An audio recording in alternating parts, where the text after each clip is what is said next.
Dropping Gems 2. This is the great and honorable Paul Chin. I'm excited for what he has to show for you guys. He's been talking about being a one-of-one artist, how to be your unique self, and make that into something that people want to see. In the comment section, in the live, please give your questions. The Cool Table Live on Instagram, send me your questions there as well. There's going to be time afterwards for him to answer some questions. We can talk about it throughout. Throughout That's as well. totally fine. But enjoy. It's all yours. Just like that. All right, well, hey there, internet, radio, whoever's on. Very thematically accurate and on point. I'm giving a talk about how to be one of one, and there's nobody here, so it is me, the one of one, indeed. But let's get into it. So, I have a couple questions that I think I really, really need artists to start thinking about in their careers, because I think a lot of what we evaluate as artists tends to be framed from very commercial, capitalistic perspectives of success and achievement, and they leave very little room for one to consider yourself. So the question I would like everyone to think about is, what do you hope for? Just that. What do you hope for?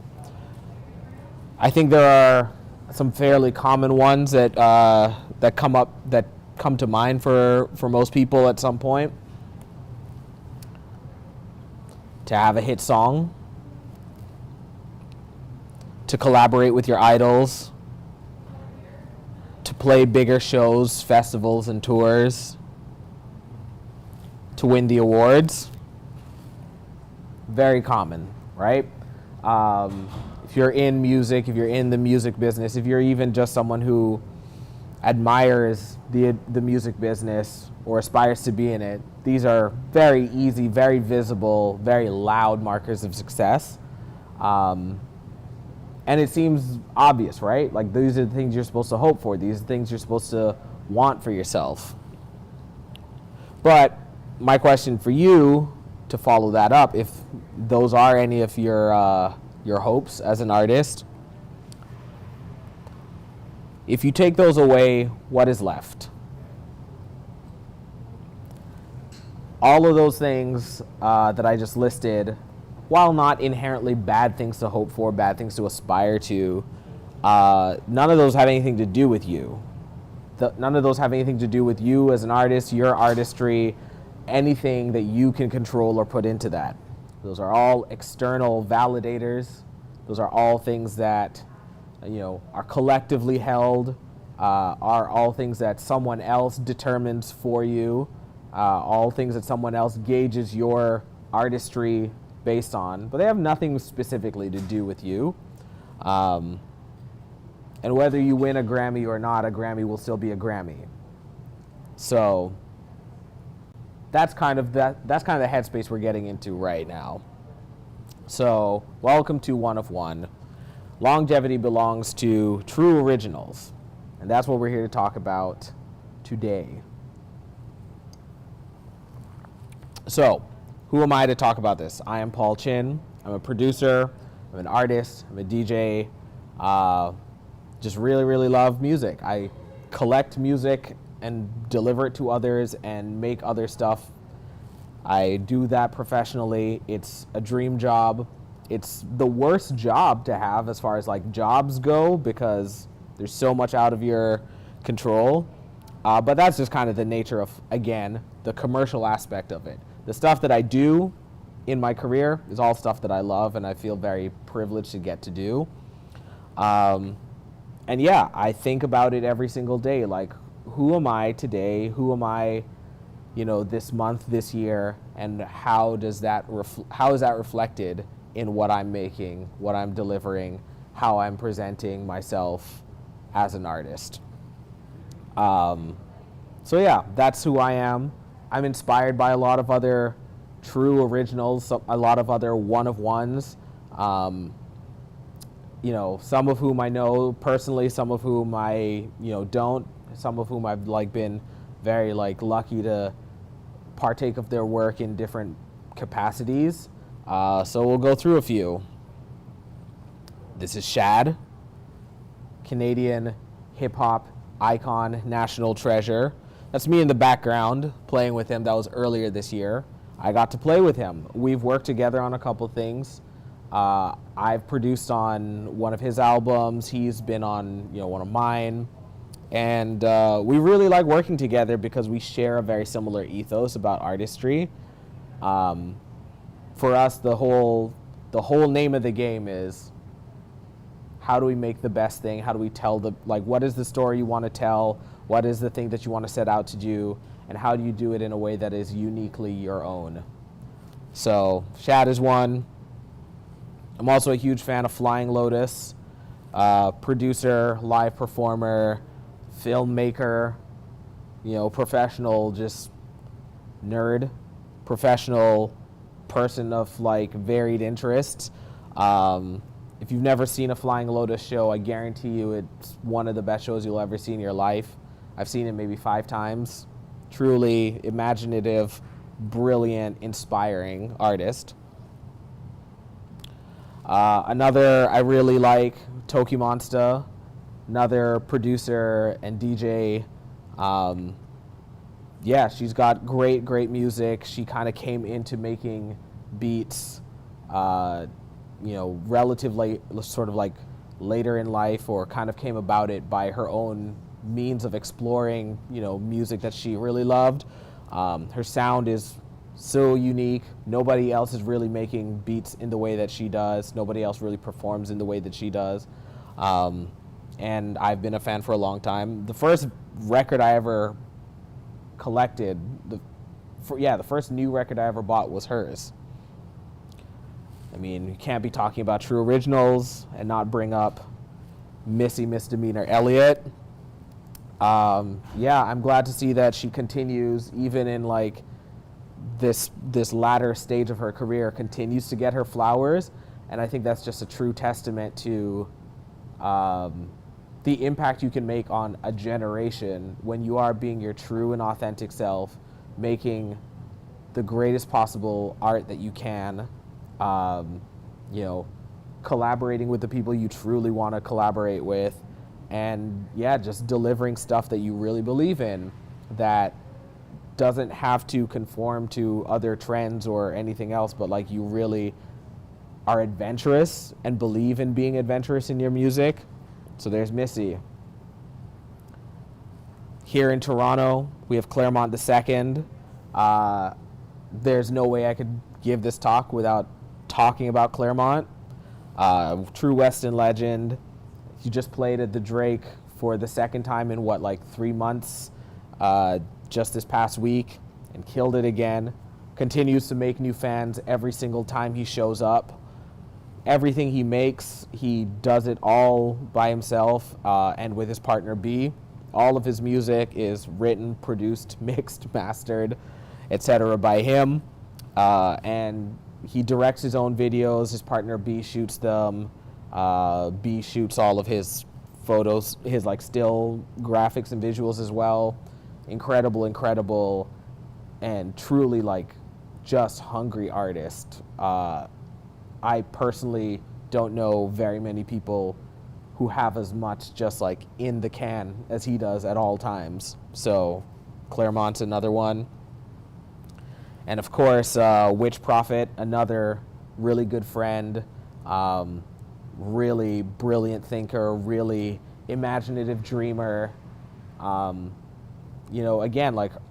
all of her music is so deeply personal, and no one else could make the music that she makes, which I think is a true marker of when your head is in the right place. If you're making stuff that nobody else possibly could make because it doesn't belong to them, that's a good sign. You're on a good path. So Witch Prophet, another one to check out. So with all of that, we kind of have to get to the obvious point, the point that is self-evident about being one of one, is that there's nothing I can actually tell you. There's nothing I can teach you about your own artistic voice. That's the whole point. It belongs to you. It's your whole thing to figure out. So what are we doing here? Well, then if I cannot actually tell you what is the thing that makes you unique, if that is a journey that you have to go on and discover for yourself, then let's talk about that, how you find that thing that is uniquely yours. A quote that sits with me every single day, and I meditate on it at least once a week, comes from Gaurav Sani, also known as G. He's Shad's manager, and I remember this is something that I heard him say maybe the first time I ever met him, and this is long before Shad and I actually worked together. But he said this thing, and I don't even remember the context of how it came up in conversation, but he said this thing that no one will ever be able to outdo you at doing you. And it seems so simple, so self-evident, but I actually think about it every single day, and it really causes me to just sort of like search myself. It's a thing that has forced me to turn inward every time I sit down to like make a piece of music or make anything, and really figure out, in a world where music is not scarce, beats are not scarce, talent is not scarce, visual ideas are not scarce, any of the things that I sit down to make, none of those things are scarce. How do I make them in such a way that sitting amidst the most crowded marketplace the marketplace has ever been, no one can really make a comparison. No one else can sit next to me. And I think that that's something that I really, really want every artist to be able to reflect on and kind of like meditate on for themselves. So for me personally, one of the things that I've kind of like set for myself in terms of, okay, how do I determine what is like the uniquely Paul Chin way of making music? How do I determine what like my goals are, my desires are? One of those things is I want my music to challenge and educate the fans that I attract, right? Like I want my music to, as it stands alone, be noticeable, be remarkable in its uniqueness, be remarkable in not only the things that I am doing, but also the things I'm not doing. And I want that to like really be remarkable. I want that to be something that stands out to people and kind of causes people to stop and stare a little bit, causes people to attempt to make the comparison to like what they know or to who this sounds like or who's hot right now. Who's doing kind of the same thing that I'm doing, and then really come away with it like, yeah, but this is something else. What is that? Where is this coming from? Do I like it? Do I not? What are the influences? What are the inspirations? What are the things that this maybe sounds a little like, and how do I go learn more about that? Because as much as I would love for all the attention and all eyes to just be on me at all times, I just recognize that music is so much bigger than myself. People were doing this long before me. They'll be doing it long after I'm gone.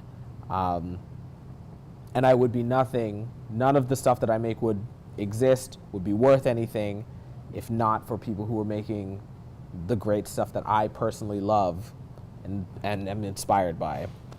So that's what I want. That's what I really want for listeners of my music, to just broaden their horizons, have a bigger appetite for stuff.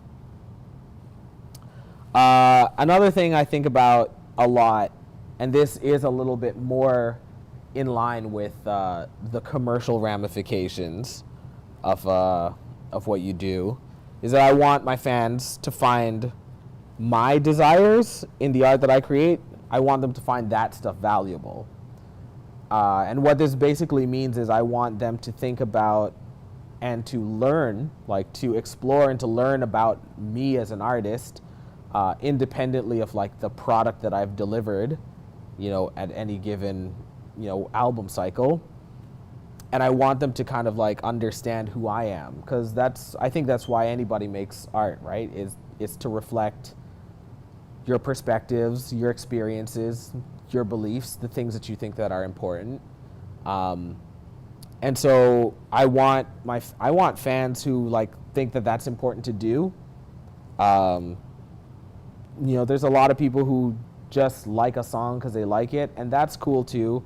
We don't have to talk about it, but if you plan to be here for the long term, I really hope that you will learn a little bit more about the things that I think that are important, because I put all of that into my songs. And I hope that you will kind of like sit and ruminate on some of that stuff if you've never thought about it before, and really come to a place where you're like, oh yeah, maybe this is valuable, maybe this is an important thing, and maybe I should find ways to like actually support Paul or support any artist in those things. So one example of that is, this is a tweet from somebody who discovered my music last summer in a viral incident that you can go read about some other time, or we'll maybe even talk about it later. But essentially, I was going viral on the internet, and people were like, yeah, who's this guy? Love his music, really want to support him. And this is someone who was like, yeah, everyone, go buy his music. Like, the streaming thing is whatever, but like, go throw him some money that he can have like right now. And then they also asked me, what's the best way to support you? Which is wild, because I don't think anyone ever asks artists this. I think this is like a thing that most people, the overwhelming majority of music fans, just have an assumption about, right? Like, they just assume, oh, your music is on Spotify, the largest, streaming platform. It will be a good thing if I go run up your numbers there. And that is not incorrect. It is not incorrect to say that, yeah, run up my streams, that's better for me. But this person actually asked me, what is the best way to support you? And I had an answer, because the best way to support me is actually go buy myself on Bandcamp. I love Bandcamp. Bandcamp is great because you get music, you can stream it, you can continue to stream it there or anywhere else. If you want those files, you can have them too. And I get money in my PayPal right away. Like, literally by the end of the day, Bandcamp will cut a proverbial check, and I will have that in my account immediately. So that's very good for me. And I was very glad that person asked, because then more people retweeted this, and then more people went and bought my stuff on Bandcamp, and my rent was paid. So, I mean, we can keep talking about this a little bit more. Spotify versus Bandcamp. You might not know what to think of these things. They might just sound like two different websites, but like, why do I have an opinion about it? Why do I personally have a perspective on this? Well, it's because this affects my real life. This is all I do. So let's look at what Spotify actually is. Let's break it down. Spotify, this is kind of what you're dealing with. You have 40,000 plus new songs every single day that show up on the platform, and you have to compete with those. That's a lot. It's just, as a numbers game, that's a lot. The royalty rates, very slavery-esque, because per capita, people are essentially adding net worth and value and revenue to the valuation of this company and seeing nothing from it. There's a lot of people who like just do not get the streams there because they're lost in the midst of it all. But at the end of every quarter, when Spotify is having their earnings calls, what are they talking about? They're like, oh yeah, well, we upped revenue and we got more people to send us stuff and we got more people to fill our whole platform with content. And we pay them, and like anybody who like is owed it is paid basically nothing, and other people who aren't even owed it, they just get nothing, and we still get all of this. We still get the benefits of having all of their stuff up there. Not great. Opaque, infinitesimal odds of playlist inclusion. I don't know how it happens. I don't know how it works. I've never been included on Spotify editorial playlists. I know people who have, and honestly, it really just kind of seems to be one of those things of like, it's not what you know, it's who you know, or you just get lucky. And that's not a thing you can really control. Your fans' money. I have a Spotify question. Ooh, we got a question. How does Spotify playlists help artists? I know a lot of people are into that. How does that help people? They do help artists. If you are included on an editorial playlist, even like algorithmic playlists, which are the ones that are purely based on the fans that you have specifically garnered, Spotify's entire user experience is designed around spoon feeding music directly to listeners. It incentivizes a very passive listening experience. So you're not having to, like, at the end of every song or at the end of every album, go look for what you want to play next. They have a lot of the stuff that they offer is designed to just keep serving stuff up to you. And then you just kind of check in with it if you like or specifically dislike something, but the whole thing just goes nonstop. So if you end up on an editorial playlist, these are very, very coveted looks, because a lot of people follow these playlists. A lot of people specifically subscribe to them because they're like, yes, I'm into the spoon feeding. I'm into having stuff delivered to me. I'm into being hip to what's hot and what everyone else is listening to right now. I want to know what's in the zeitgeist.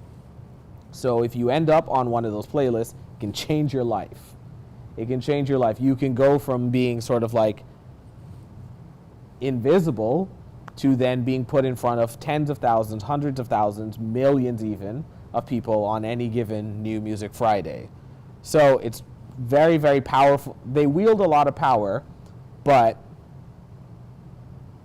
it's also, like, again, the odds of like benefiting from this power as an artist are, it is like playing the lottery. It really is like playing the lottery. So it's not something to just dismiss out of hand, but it is also something to consider proportionally in terms of all the things that you can do and all the things that you can put your effort toward in terms of, like, how do I rally my fans to support me? You know what I mean? So yeah, the next point is your fans' money primarily goes to megastars. And what this means is that if you have a fan who is purely dedicated to you and you alone, they are paying their, $10 a month subscription for Spotify, and they're only streaming you. You would assume that, like, the bulk of that $10, you know, I think Spotify's cut or their revenue share is like 30% or something like that. So that leaves $7 remaining. And you would think that the $7 that your fan has paid to subscribe to this streaming service and only listen to you, you'd be getting at least $7. But you're not, because Spotify does not use what's known as a user-centric payout or revenue share model. I forget I think it's platform-centric or catalog-centric is the version of that they use, but essentially what it means is that all the money from every subscriber on Spotify gets pooled into a pot. And so whoever gets the most streams gets that proportion out of that pot, no matter from whom. So that means that if I am subscribed to Spotify, I only listen to one artist, or even on months where I just don't listen to any music on this at all, I'm busy, I bought some stuff, whatever, that $7 is still going to the top earners, or the bulk of that $7 is going to the top earners on the platform, regardless of if I listen to them or not. And that, just like, in addition to that being very frustrating as an artist, that doesn't seem fair to my fans. Like, I don't feel like that's a fair way for my fans to be treated. Most people don't really think about this because it's very, very opaque and convoluted. But again, another thing to consider, if you are building a fan base, if you are building, a business model for your career and how you like earn money making music or, selling or streaming music or whatever, another thing to consider is like you have the uphill battle of like the numbers game, how little royalties you're going to get paid, the chances of landing on a playlist, and on top of this, also just like how your fans are going to be treated. Which brings me to my next point. Your fans actually don't belong to you on Spotify. Your fans belong to Spotify, and they're just on lease to you for as long as your music is there. And a perfect way to kind of like make this comparison is if somebody listens to my music or likes my music or streams it or whatever on, for example, SoundCloud, which a lot of people were doing, especially a lot of people kind of in my space were doing prior to the mass adoption of Spotify in North America. If somebody really loved my music, they could tell me on a song I uploaded on SoundCloud, they could tell me. They could comment on the track. They could even tell me what part specifically they liked about it. And I would see that user. I could follow that user. I could get a sense of where they were listening from. I could check my stats and see all the users who were really running up my streams and all this other kind of stuff. There are other platforms that do this with even more detail, Bandcamp being one of them. Spotify, on the other hand, I don't really know if anyone's ever, if someone listens to me on Spotify, I don't know. I see vague statistics, numbers of people who listen to something, where they stream from, things like that. But if you personally want me to know that you are listening to my music on Spotify, you have to tell me external to Spotify. You have to find me. We have to have a relationship outside of the platform through which we're supposed to be interfacing, or you're supposed to be partaking of my music. And if I take my music away, those fans, I just have no way of telling them. I have no way of telling users on Spotify, I'm out of here, if they don't follow me in other places. So that's another thing about it, right? And then, yes, it caters to algorithmically generated taste. So this goes back to this whole idea of like the value proposition of Spotify and streaming services in general is that it can make a very, very convenient passive listening experience. So whatever you listen to ultimately becomes more and more and more closely drawn to like a center, in that the more you listen to certain things, the more likely you are to be recommended things that are like that, as opposed to things that are contrary to that, complementary to that, completely opposite to that.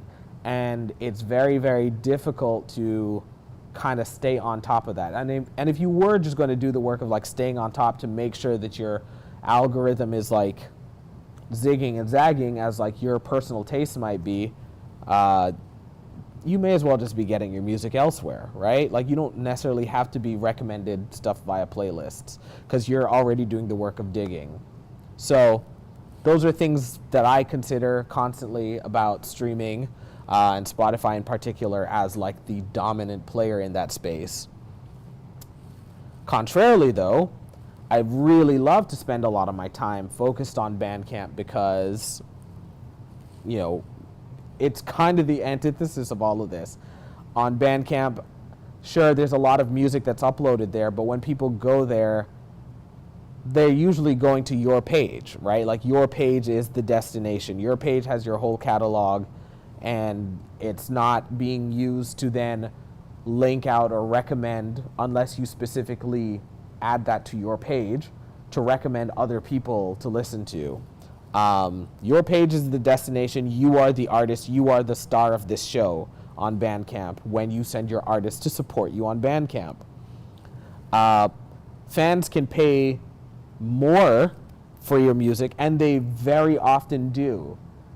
So you set again, because it is more of a traditional marketplace where people are buying albums and buying singles and so on, you can set a price for how much you want something to be. You can make it free if you want, or you can make it a nominal fee, but then you can also allow your fans to pay more than that, and they very regularly do. I have, on basically every occasion I've ever released anything, I probably have more people overpaying for my music than not. Sometimes to the tune of like, I have a single that just came out, somebody bought it for $10. But I also like ran a campaign on there to like sell vinyl. Somebody wanted a copy of that record and a copy of the test pressing, and they paid $500 for it. That's just what people do, because if you've already cultivated a fan base that's dedicated to you as an artist and supporting you and keeping you in business, that's like their motivation. And whenever they have disposable income, their passion is toward putting it into supporting artists, and they do stuff like this regularly. Platform editorial is actual journalism and press. So kind of to spin back to like the power of the almighty Spotify playlist, yes, that does put your song in front of a ton of people for, the week or so that it stays on that playlist, and that can get you big numbers, and less big, royalty payouts as a result. But it doesn't really necessarily guarantee that anybody's going to care about you as an artist or follow up with you or know a thing about your song. Whereas on Bandcamp, they don't really do playlists as such, but they have an entire, like their entire front page is mostly editorial, and I mean like actual written journalistic content. They have music editors and journalists and freelancers who contribute, and they like write about these songs. They research these artists. They interview people. They spotlight and profile artists. And I've learned about a lot of really great music through Bandcamp editorial. Likewise, I've had a lot of my music put in front of people through Bandcamp editorial. It just seems, in the game of like sustainable careers, that's what you want. You actually want to tell a story, and you actually want to convince people to like come with you on your journey, and not just kind of like consume the latest and greatest thing that you've done for as long as that has convinced somebody else's taste to put it in front of them or to put it in front of you. And then subsequently, you do build that direct connection with your fans. So again, kind of going back to the idea, whereas if Spotify, I pull all of my music, anybody who listened to me there is just out of luck unless they opt to find me elsewhere. With Bandcamp, I have the email addresses of everybody who's ever bought anything that I've ever made. And even people who've like downloaded things that I put up for free. When I have something new out, it sends them a direct email to let them know. If I want to send them more details, I have tour dates coming up. I have whatever else kind of coming up. I have a new video coming out somewhere. I can send them a message. I can do that on the browser. I can do that from the app. It is this direct connection, and they can comment back and like my stuff. It is, again, more of this direct connection with your fans and relationship building. And again, all of that very, very important for ongoing sustainable careers. I have another question. We got another question. How have you seen what happens on Bandcamp interacting with fans? When you go on the road, do you like see that manifest? Like, you see people in person? Not as much, mostly because my touring has not been that extensive. But that said, I have definitely been intrigued, because every now and again I get an order, somebody buying not only music, like buying merch that I now have to ship to places like Japan, have to ship to places like Guam, ship to places like the UK. And because because it's just me doing it, I am very intrigued by that. I want to know more. I will on occasion like actually send those people a note back when they buy stuff. I'll send them a reply, send them a little, hey, thank you, appreciate that. Never sent anything to Guam before. That's really cool. I might include something else. And then those people become repeat buyers, right? yeah, and again, like all of this is just sort of like it's just a facsimile. It's just a closer facsimile of what it's like to really, I would say, like work a merch table, for example, right? To work a merch table, or to like actually meet people and like really and truly like have a good shot of pitching yourself or selling yourself. So I think that that's a way better thing than just trying to like autopilot this thing of like, hey, I uploaded some songs. Hopefully somebody else finds it. I won't know a thing about them if they do, if and when they do, and I hope that they come back. And I just have to assume that, I don't know, the one song that they heard has struck them so deeply that they're going to want to know every single thing about me as an artist, which statistically does not happen.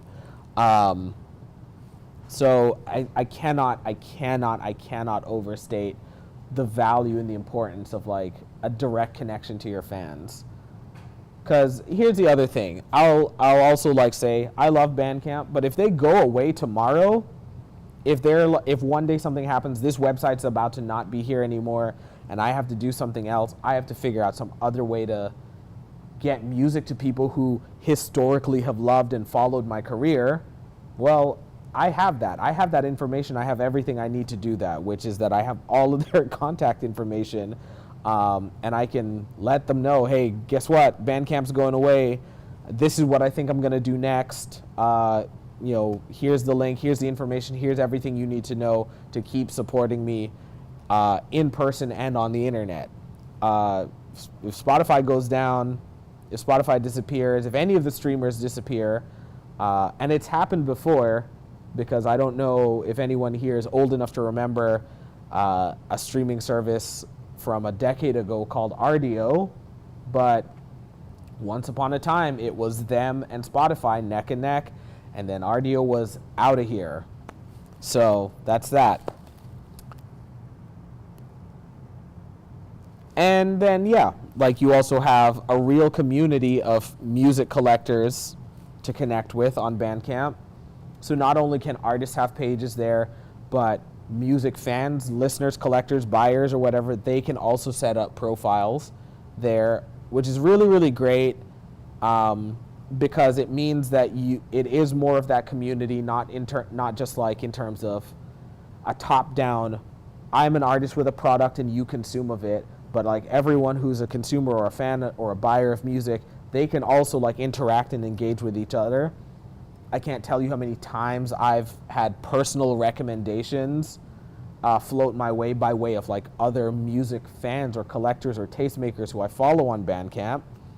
And every week I get an email digest. It's like, oh, so-and-so, here's some albums that they bought. Here's some music that they bought. And it's always fire, and I always love it. And so I go get that too. And likewise, when those people buy my music, it shows up in their collections. It shows up in their followers' weekly digests. And sure enough, I get the notification. Bandcamp tells me, oh, such and such, you got a new fan. They just bought this thing because they saw it in so-and-so's collection. And it's very much this whole ongoing relationship, this ongoing, communication of what does it mean to like have a real culture, a real community around music love and support and buying and streaming and whatever. I think all of these things are great tools to have for an artist, especially as an artist who is just kind of making their way in their career, or as an artist who is doing something unique and incomparable, and the kind of things that like you really do need the cosign, you really do need the word of mouth, you really do need the like really cool tastemaker to like tell you or put you on, right? In a way that doesn't so much happen just through an algorithm. So moving on to other things that I really personally love. I want a community more than consumption. We just talked about it a little bit. But that's really what I am after. And, there are moments of it in any city, in any localized area. This was an event that I that I co-presented a few years ago. You can see we had Cadence Weapon doing a hybrid DJ set where he was also rapping and performing his own music, and people just fully on the floor, hanging out all together, getting a drink, taking this in on like a Saturday afternoon. There's a bunch of DJs in that crowd, music writers, music lovers, aspiring DJs. It was a great day, and I really, really long for moments like that. So that's this kind of stuff that I look forward to and really look for as an artist, to kind of like put myself forth in, because those are the moments where you actually just do get to talk to people like a normal human person and be like, hey, I am a person, I happen to be making music, but we're both here because we have shared interests. Maybe you'll check out my music. Maybe you also make music. We can learn about each other's stuff, our respective projects, and stay in touch this way, and see each other and become friends as we kind of like see each other at the same sort of events or same sort of functions or same sort of outlets. I think that's very important, and yeah, I've just seen so much more personal value from those things than, you know, the random sort of like larger bill that I've been put on. I've played like headlining shows where I've like opened for like some huge out of towner, and I'm like sequestered to like a green room or whatever, and then at the end of the show, nobody really knows who I am or knows my name or gets to talk to me about my set or anything like that. So for me, I also personally want my relentless commitment to quality to be celebrated. And I'll tell you a little story. This right here is 2 120-liter duffel bags, both jammed absolutely full of hoodies and t-shirts. All of those hoodies and t-shirts were also sealed in about 9 vacuum seal bags, extra large vacuum seal bags, just to make sure that they'd fit. They were both overweight by air travel luggage standards. And these are at my parents' place in Atlanta. Why am I showing you this photo? It's because I have new music coming out, I'm making new merch, and I wanted to print my merch on the best quality and the best stock blanks. So I have a printer that I've used for years. I really love them. Shout out to Hardboiled. But when I was looking through the catalog of blanks that they had,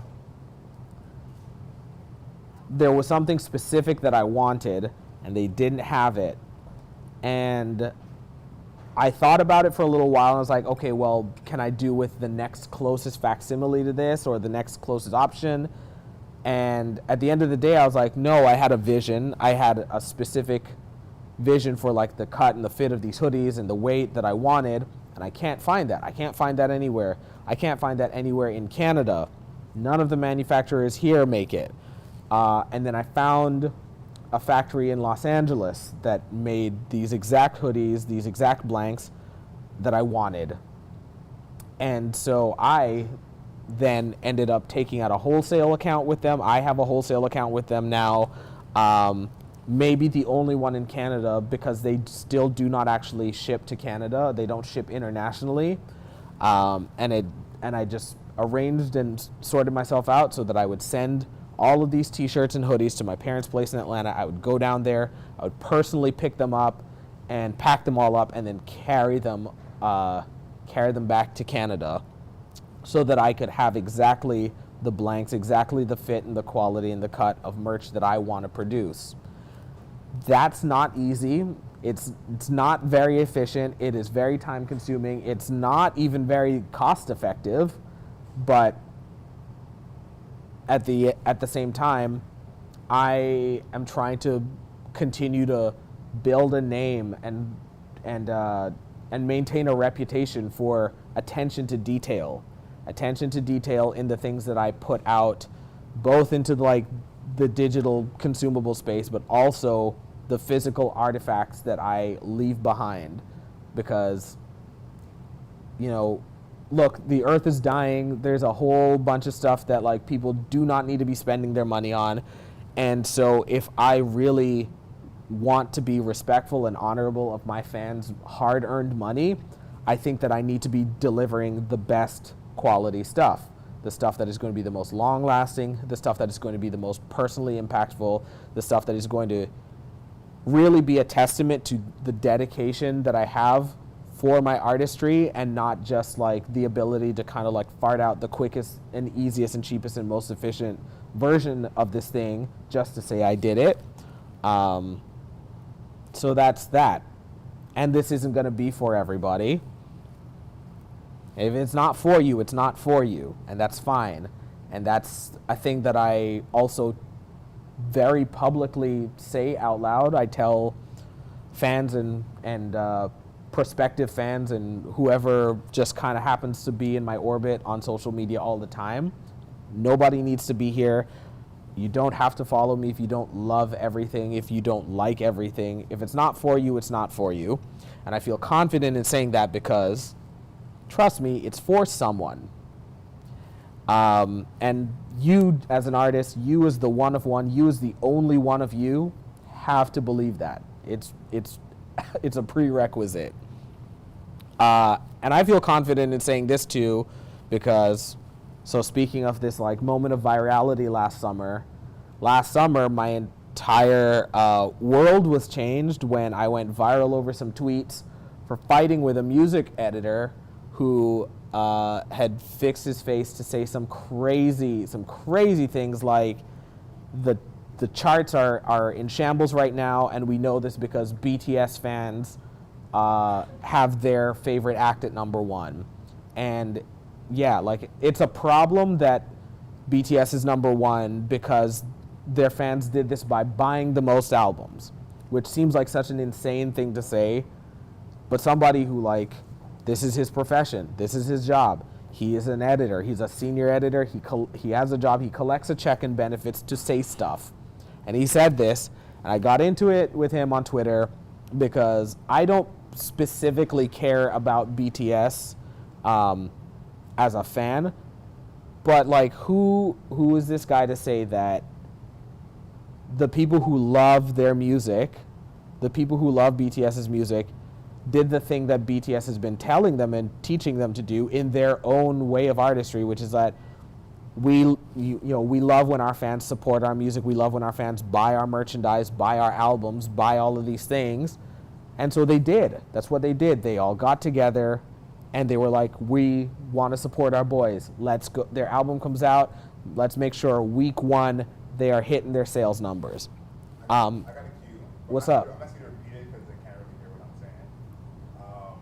I remember when that happened. Did you think that it was going to be like some kind of thing? I know there was like a lot of replies at that time, but did you think it would be like something more than just the replies in that hour? I didn't. Okay, so the question. Yeah, the question is, this is from Adriel, who watched this happen in real time, and he's asking me, did I think that this was going to like really be a thing as it was happening, or not? I didn't, for a couple reasons. One, because I wasn't really motivated by, catching a contact. Catching any contact fame by way of the BTS army.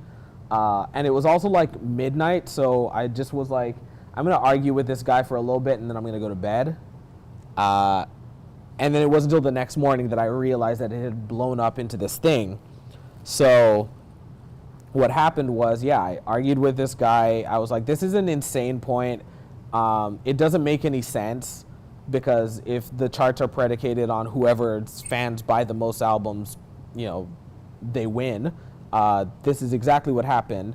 But also, this is so disrespectful to those fans who are like, we love this art, we love our favorite artists, we want to put our money toward supporting them, and now we're being criticized and told that this is the wrong way to be a fan, or this is like in some way inorganic or not authentic. And so I just kind of like got into it because I was coming off the tail end of my like release cycle, and my promotion cycle, and I was like, look, man, for some of us, we don't have millions and millions of like K-pop stans.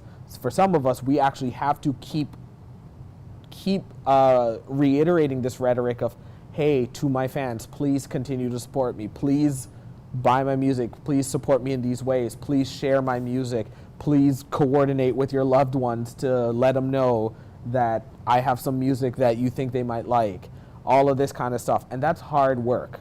I calculated, I was like on the apps 600 plus straight days begging people to pay attention and to keep supporting and keep the train going.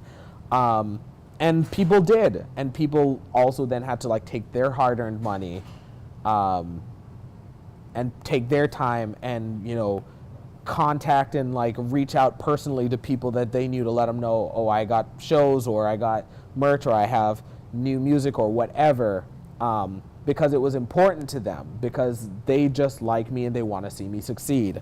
And so anyway, all of this is to say, the BTS stands saw me saying all of this stuff, and they got really, really animated about it and really into it. So fast forward through like the weekend that this happened, and I saw like a huge spike in streams. I saw a huge spike in sales. People were just like, they had found my PayPal and were just like throwing money at me. They're like, I don't even, like, I bought this album, or I don't even necessarily need to buy music because I don't really have the hard drive space or collect MP3s or whatever. I'm gonna stream your stuff, but I'm also gonna send you like $100 or $50 or, you know, $200 on PayPal, just because you are a hardworking artist and you stood up for us and you stand up for other artists and you stand up for like these things these are apparently your values in politics, and we've now discovered you and we want to support you. Again, this is not a thing that would have happened and does happen to everybody. I can't think of another person this has ever happened to. But it happened to me because, yeah, like I was the only person who was like about it. I was the only person who was like, yeah, you know what? It's midnight. I want to go to sleep. But also, like, this is an insane thing from a person upon whom like the livelihood of many people like myself relies, and I can't let this slide, because there's not a day of my life I let stuff like this slide. And that's part of like what I believe in. That's part of like what, you know, my artistry is about. And it was a huge story, and a bunch of people saw it, and I was on the front page of Now's website for like 3 straight weeks, because this was the biggest story in Toronto music, apparently. I'm told that the front page of their website is largely determined by who's checking out that story. And so that was the story that the most people were checking out. Couldn't have happened to anybody else. It didn't happen to anybody else. So, you know, that's it. So, what else? I want my collaborations to be meaningful to my collaborators and because of my collaborators. This is another interesting point that I don't think gets brought up enough. I think everybody thinks, oh yeah, you just have to like collect collabs, collect features, collect, you know, placements like their Pokemon cards. And I mean, I've seen a lot of people who have a lot of features and a lot of placements that do very well, and a lot of people who have maybe as many, if not more, that do, and they result in nothing really. So this is kind of like the perspective I have landed on for this. As someone who is, I would say, naturally collaborative, I have a desire to work with other people, and I love to kind of like feed off that energy and learn and grow with other people and from other people's like contributions. But yeah, the best stuff that I've ever made collaboratively always has a very, very evident streak of every party involved. Like the song wouldn't have happened without everybody's exact and individual contributions, and the thing that makes them, or me, shows up front and center right in the music. So this is a photo from the session that I worked with Desiree Dawson on the left and Natasha Fisher there in the middle. And this is when we began writing Take It or Leave It, which to date is the biggest song that I have and I'm very thankful for that song. It actually changed my life. That song was a part of the reason I was able to like quit my job and make music full time. But I think of that song as sort of like my North Star in terms of what it should feel like when you work with people, when you collaborate with people, because this was a session wherein we had, take it or leave it, was not the song we started off trying to make, and we were trying to do a thing that, you know, we were at a song camp, so we were trying to do a thing that was gonna probably perform well or sound good or do well with, you know, the people who were throwing this camp, and we were having a hard time just making it into anything. And then at a certain point we just were like, what if we just let that song go? What if we just kind of made something else? What if we just kind of sat down and like tried to make something honest and that just like felt like the kind of stuff we want to hear? And then once we kind of like locked into that mode, everything just took off, and it just kind of never came back. We like never looked back. It was amazing. It happened, like everything just came and fell into place so quickly. The lyrics, the music, the production, and then, you know, we continued to like work on that song remotely over the course of about a year, because Desiree lives in BC, and so was here only some of the time, and we'd just kind of like have Zoom calls or whatever. But then that song ended up being really, really huge for me. People to this day still tell me like how much they love it and how much like they really respond to it. And yeah, like nobody else could have sang that song like Desiree. Nobody else could have written those exact sentiments like Desiree and Natasha, like, and nobody else was gonna like play with these rhythms and these like sounds and everything except me, because that's exactly that's the kind of stuff that I was like feeling and listening and like itching to try out at that time. And so the sound of it ended up being very, very special and super unique, and a bunch of people in Canada also thought so too, because it premiered early on Big City Small World on CBC Music, then went on to kind of like get put into rotation at After Dark, The Block, later on when that was introduced, a bunch of different shows throughout all of like the CBC Music library, and people would hear the song on the radio driving wherever or doing whatever, and they'd Shazam it, and then they'd go look it up and listen to it later. Another collaborator of mine I really, really love, Shad. We have such a great rapport. Like I mentioned earlier, we just love talking about music. We just love sharing music with each other. We just love listening to music together. So whenever we get together to make stuff, it always feels super easy. We know what works well with each other. I know what kind of beats from me he likes. He knows exactly how I love for him to like perform and rhyme on stuff. And then we end up with moments like, you know, me being on A Short Story About a War. That's the album that I produced on, and that went on to get nominated for a Polaris. Shad, again, a one of one. There's a reason he's the most nominated artist of all time for the Polaris. So yeah, great things happen when you truly let yourself be fully yourself, and also let yourself be fully yourself amongst other people who are doing the same. This next one, I'm just showing off. This is me and Kid Koala. People haven't heard that song yet, but it's on some forthcoming stuff. Honestly and truly, y'all need to look this dude up, because he is fully just a one of one. Nobody else is even attempting to do stuff like him.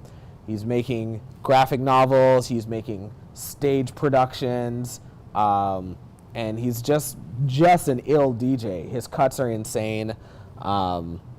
He has stuff on, you know, some forthcoming music of mine, wherein I sent him some samples that I wanted him to scratch on, and then he went and cut those samples into vinyl just for him to be able to scratch because he can hear the difference. And of course, this is a moment. This is another tweet. This is Kid Cudi, retweeting DJ SB, who came over to my house to record a performance for CBC's The Intro. And so yeah, this is Kid Cudi looking at the inside of my bedroom while I am backing DJ on the ones and twos, and it was great. But again, this kind of thing happens because we choose to align ourselves with like great talent, and that gets recognized. It's it's undeniable. So where are we now? Yes, another thing, I want my victories to be wins for alternative models of artistry in the market. Again, being a one-on-one, very, very important, but it can also be kind of lonely. It can also be kind of alienating, but it can also be an opportunity to really and truly prove the stuff that nobody else has thought to attempt, or nobody else has ever believed in, or people have actively tried to dissuade artists from doing. And I think that there are a couple of things that,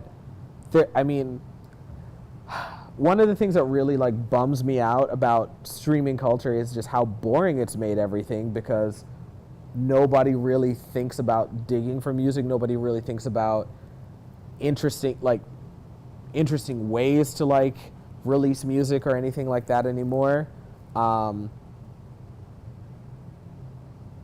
But there are a few people who do want to do so, and a few opportunities or ways to kind of get creative and do things like that.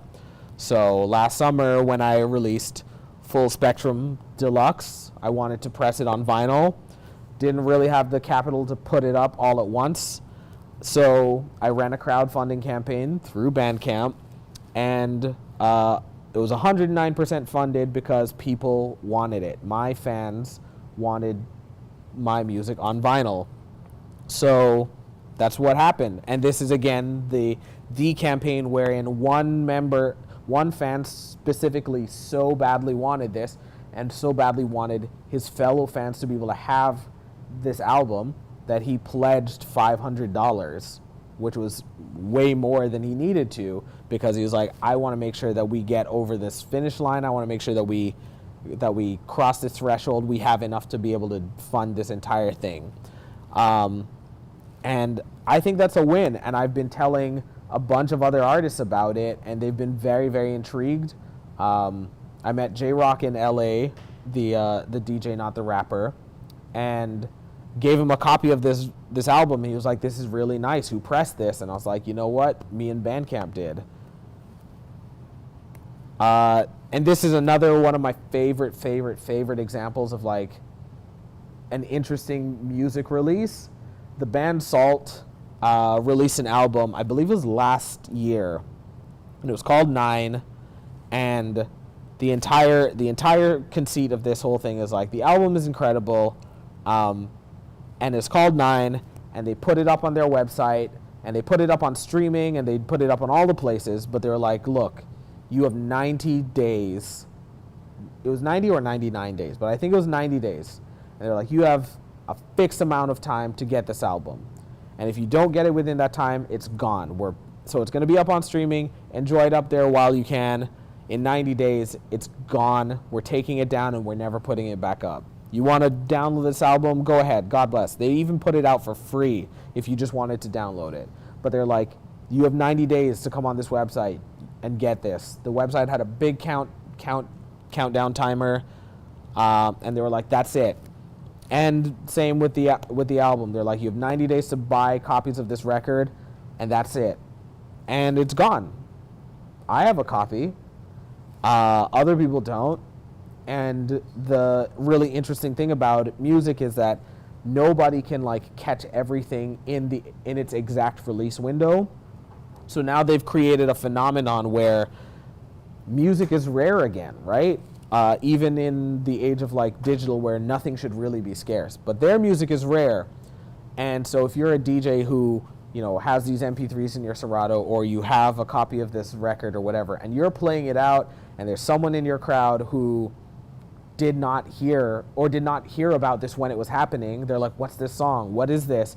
They ask you about it, they learn about it, and they go to look for it. They're like, I can't find it, but I love this song, and now I'm going to think about it forever. Now I'm going to go on Discogs, and now I'm going to overpay to see if I can find a copy of someone who will sell me a copy of this. Now I'm going to pay attention to this band, Salt, because I don't ever want to miss anything they drop ever again. Right? Incredible. I think about it all the time. And I really wish more artists would do stuff like this, because I think it would keep fans and listeners on their toes. Yeah. So here we are. Your interest in the music industry as an artist should be proportionate to your interest in the real estate industry as a person who just happens to live somewhere. And what I mean by that is that it is not your job to be a marketing executive, a marketing genius. It is not your job to play the networking game. It is not really your job to do any of this extraneous stuff other than to make music. All of that stuff is impactful and relevant to you, but if you can